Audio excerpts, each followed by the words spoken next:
সালটা ছিল 2013, যে সময় হলিউডের তরফ থেকে টেলার্স বায়ার ক্লাব নামে একটি মুভি আসে। যে মুভিটির জনরা ছিল বায়োগ্রাফিক্যাল ড্রামা।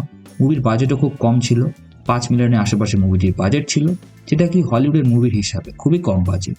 মুভির কাহিনী সেট ছিল 1980 সময়, যে সময় রন উড্রুপ নামে একজন ক্যারেক্টারের উপর এই মুভির কাহিনী ফোকাস করে। যেখানে মুভি বাজেট হিসাবে বক্স অফিসে ভালো কালেকশনও করে। 5 মিলিয়নের বাজেটে এই মুভি 55 মিলিয়নের আশেপাশে কালেকশন করেছিল, যেটা কি মুভির বাজেটের 10 গুণ কালেকশন হয়, যেটা কি ডেফিনেটলি খুবই ভালো কালেকশন। কিন্তু তারই সাথে 2014 সালের অস্কারে এই মুভিটি অনেক ক্যাটাগরিতে নমিনেশনও পায়, যেমন best picture, best actor, best screen play, best direction এবং তারই সাথে বেস্ট মেকআপের জন্য এই মুভিটি নমিনেশন পেয়েছিল, যার মধ্যে বেস্ট সাপোর্টিং অ্যাক্টর হিসাবে জ্যারেড লুটো অ্যাওয়ার্ড পায় আর বেস্ট মেকআপের জন্য miss Lee and Robin Mathew award পেয়েছিল।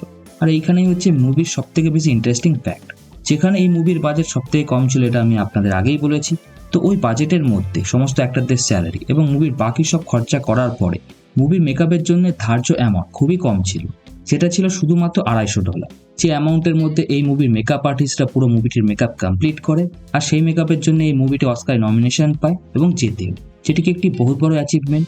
যদি এই মুভিটি অস্কারে নমিনেশন না পেতো, না জিততো, তাহলে হয়তো কোনোদিন এই ফ্যাক্টটা সামনে আসতো না কি এই মুভির মেকআপ আর্টিস্টরা এত লো বাজেটে এত সুন্দর মেকআপ করেছিল। যেটা থেকে একটাই জিনিস বোঝা যায় কি আপনি জীবনে কোনো কিছু পাওয়ার জন্য কতটা খাটনি করছেন, কতটা কষ্ট করছেন, সেটা কেউ ততক্ষণ দেখবে না যতক্ষণ আপনি সেটাকে অ্যাচিভ না করছেন।